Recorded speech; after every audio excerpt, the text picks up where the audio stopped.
Hello, everybody, and welcome to SBI's Reigniting Small Business podcast. I'm Patrick Lee, and I'm here with Laura Richards today, and we are going to talk about something that seems to have become really relevant here during the various attempts at reopening the economies across the country. We're going to talk a little bit about how businesses need to take into account their customers' health and safety around reopening and the image that they're projecting around reopening. So what say you, Laura?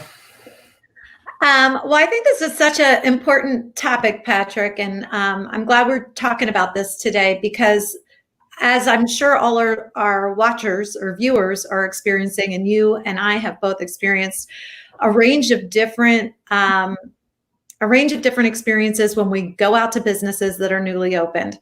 So by now, everybody should have a designed way that they're dealing with the pandemic and a way that they're communicating about it to their audiences.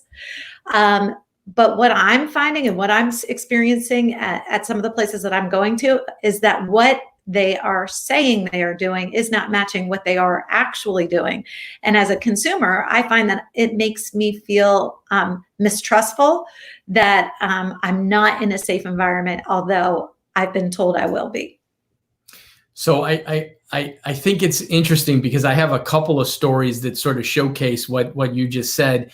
And I think part of the issue here is I think folks are tending to wait for some sort of, whether it's governmental or some sort of leadership piece to say, okay, do this, versus making informed decisions and having a process and a set of procedures that they put in place regardless of what is being said to be done.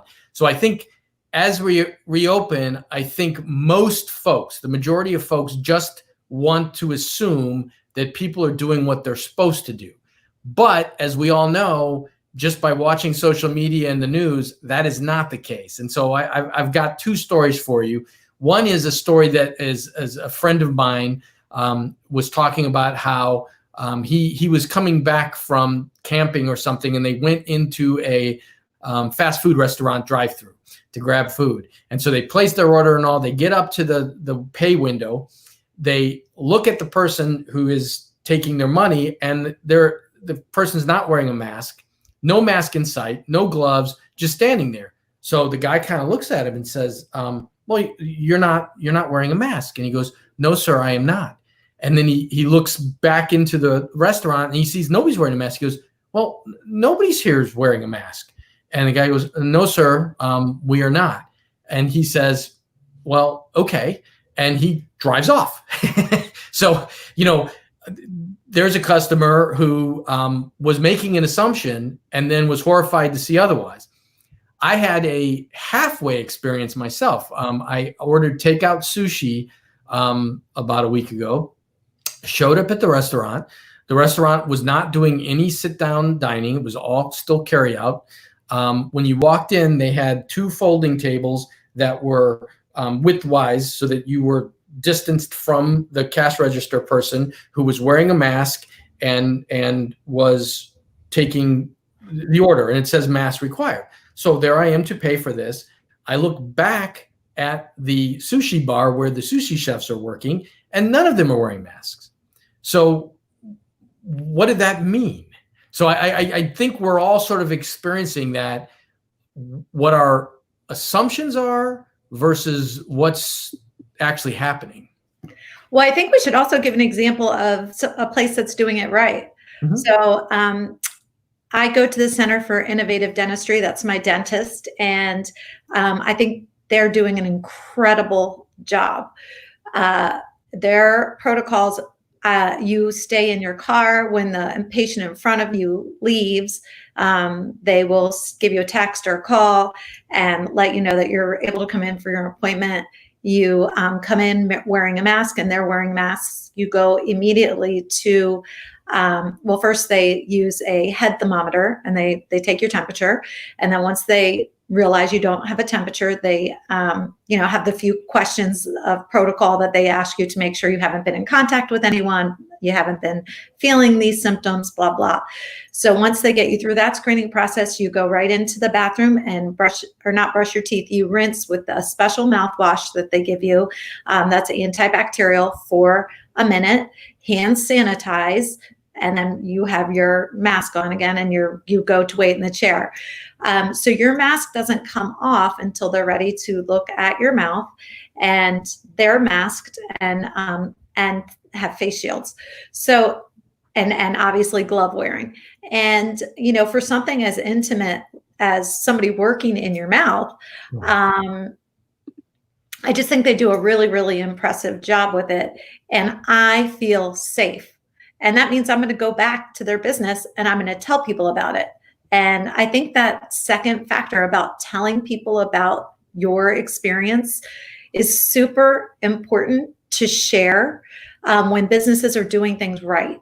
And a lot of people are going to be doing that. And that brings into question the whole idea of reputation and how we, as business owners, need to understand that what our employees do is a reflection of what we do and what we care about. And so if we want to communicate to our clients and customers that we have your back on this thing and we are protecting you, then we have to have follow through, not just on putting protocols together, but on making sure they're implemented 100%. So this is really important because here's what my advice would be. There's a couple of things we need to acknowledge. And by the way, just to prove your point there, I am now, after this podcast, going to find out about your dental place because I've been trying to figure out, I need to go do dentistry. It's been put off for a few too many months here. And I'm like, I don't know if that's a good thing to do. And you just made me very comfortable with your story about your dentist. So I think there's a proof there. But one of the things that we know is this.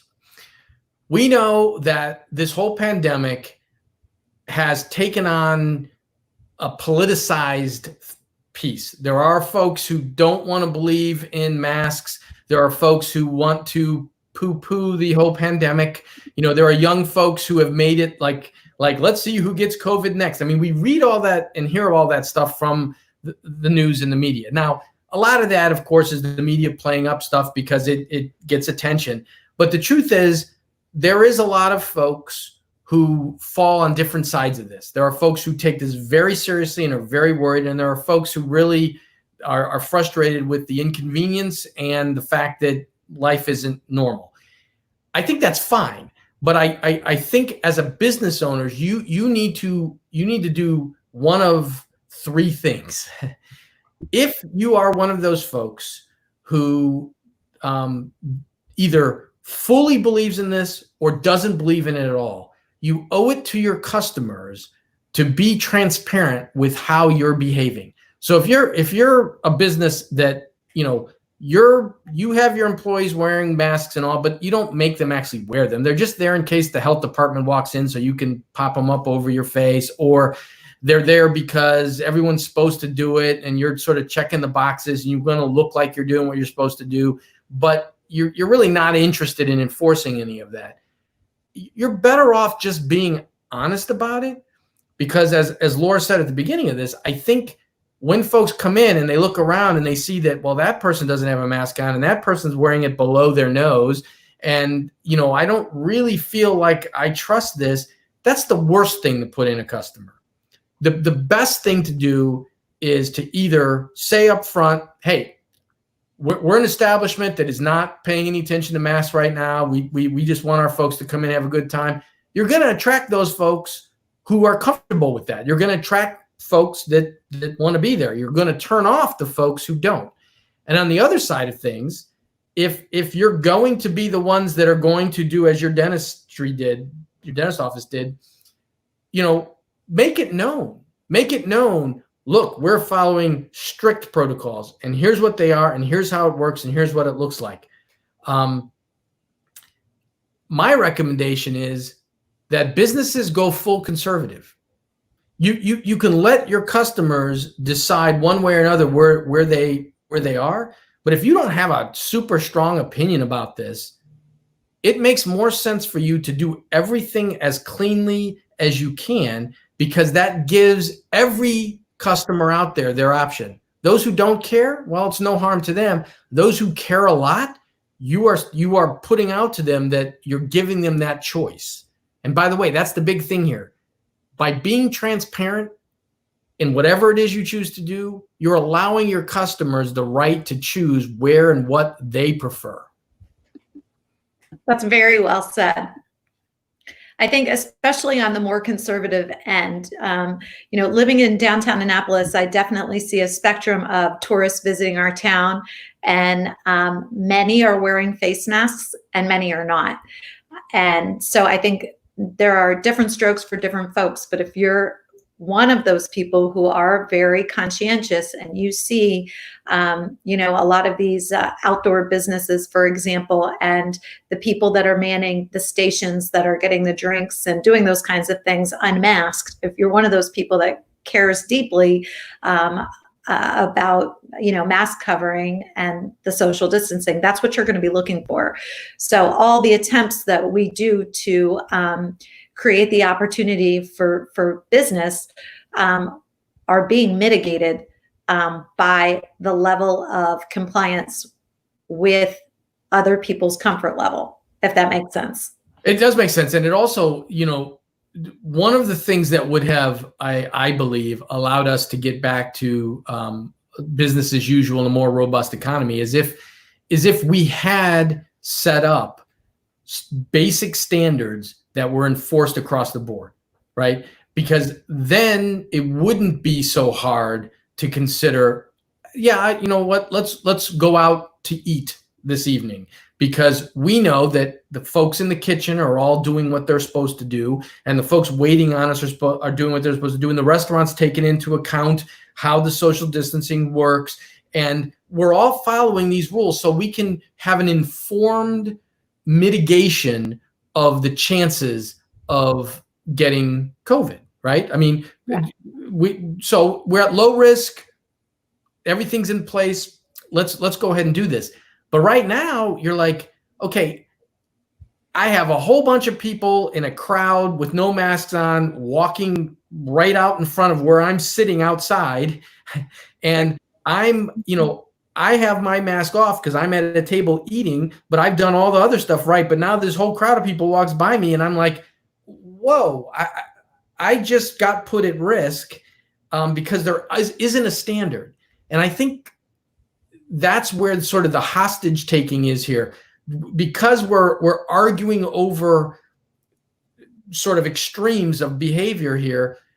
We can't have that lowest common denominator of baseline safety that allows folks to fully engage in this. And I would tell you this is a reputation builder that's not just short term for businesses. So 2 points to that, Patrick, is if you are doing it right and customers are saying to you, like I'm saying to my dentist, this is wonderful. I feel great. I feel really safe. I'll be back.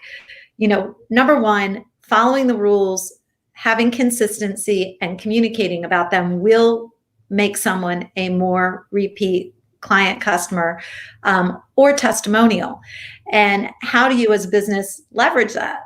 If you're doing a good job, make sure you're taking credit for it. Hey, if you had a good experience tonight, please, if you would give us a tag on Yelp or on your social media. A lot of people won't think of it on their own, but if someone asked them to do it, they would do it in a heartbeat. And your employees are also your best ambassadors. If you have employees that are, consistent and great at following the rules that you've laid out, highlight those employees, because then their parents are going to pick up on it, and their, teachers and the people that care about them. It's a great way to communicate that as well. So I think your staff and your customers can be your best advocates to spread the news that you are taking the pandemic seriously and that you are really delivering on a safe experience. And We use a lot of restaurants for examples because everybody eats. But, this is true from everybody, from the hair salon to the attorney's office, your tax advisor, wherever people are. Everybody has or should have the, protocols in place to make people feel comfortable. And if you're assuming that just because you are comfortable in your environment and you take off your mask, don't assume that the client sitting in front of you feels the same way unless you confirm that with them. And let's also take into account social norms. I mean, folks don't like to be confronted. There's plenty of confrontation out there, but folks generally try to defer to somebody else. So if you take off your mask and then you go, "Oh, is it okay if I take off my mask?" Some folks may say, "I'm actually not comfortable," but a lot of folks will just sort of kind of go with it because you already did it and they don't want to do that. But you've just made somebody potentially extremely uncomfortable. I think the key here is the same. Forget COVID for a moment. The customer experience that happens when somebody's interacting with your business. Were they comfortable that they got the right price, that they got the right service, that it was delivered at high quality? All of that is something you worry about. This is just an extension of that. This is just an extension of making sure that anybody who enters your establishment is comfortable. Because right now, I think there's a lot of short-term thinking around businesses just getting back up and running. So it's like, okay, we're back up, let's just go. But there's a longer term impact here. We all know that if you have a bad experience, you tend not to frequent that place again. And because we think this is temporary, you may think that, they didn't like it because we weren't man masked, but they'll be back. No, there's a good chance they won't be back. There's a good chance that was the bad experience. And just because you're relating it to something that you consider a temporary place in the map here doesn't mean that bad experience isn't going to translate to even when COVID's gone. So you need to take into account the customer experience, and you need to talk to your customers. So I'm going to turn that around a little bit and give it this sort of take. If you're one of those business owners who's not into masks, not into any of that, by stating up front, by saying, "We are a non-mask facility. We're not playing any of those games. Just come on in. Masks aren't welcome here." Okay, you've actually done yourself better than the halfway, because all those folks who are with you and believe in that and they tired of the mask thing, they love you right now. Coming into your place, they feel comfortable. There's none of this mask crap. They're happy, and they're going to stay happy with you later. Okay, I mean, they are. That we've found our kindred spirits. Here we go.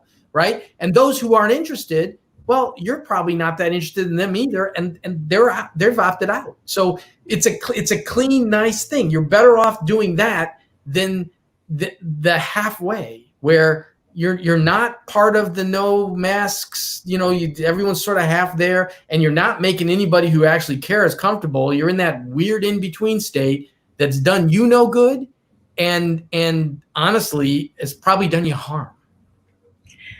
So let's give everybody that's listening just a reminder. We're assuming that people do know what all the protocol measures are, but let's talk about some of the most common ones, or just provide a reminder of what those are, and provide some specific suggestions, right? So social distancing enforcement, I mean, we all know that we're supposed to be 6 feet away.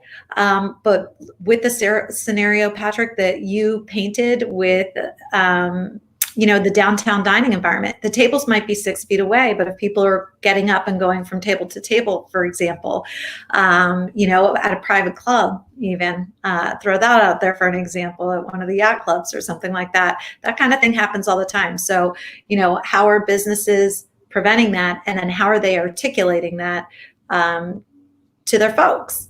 So that's one that's important. Social distancing, sanitizing between customers.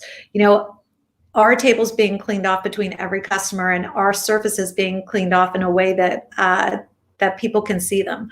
Staff wearing masks or gloves. We've talked about that. It's not just, are they wearing them? Are they wearing them correctly? Are they wearing them consistently? Are they changing them when they need to be? And not just in front of folks, because there's always people who are going to be spotted if it's not 100% consistent across the board. Having hand sanitizer available. It's so basic. But if you don't always have it available, it's not going to be something that you can count in your favor. Offering, limited capacity. For example, if you're going to a small shop, are they only allowing 5 customers in at a time? And if there's a sign on the door that says 5 customers in at a time and you have to have your masks on, are they following through on that every single time? A lot of businesses are offering contactless payment. Are they being consistent to that? If a customer says they don't have a credit card and they only have cash, are they taking it? Places that are doing temperature checks, are they doing it with every single guest? And then, when masks are required for customers and a customer is not being compliant, is action taken? I'm sorry, we'd love to have you in the store, but if you're not wearing your mask, we can't really have you. So those are some of the things that we are talking about. That are just really important. If you're going to do it, commit to it 100%. If you commit to it 100% and you're doing it, take credit for it, communicate it to your customers and your clients, and ask for them to give you a shout out.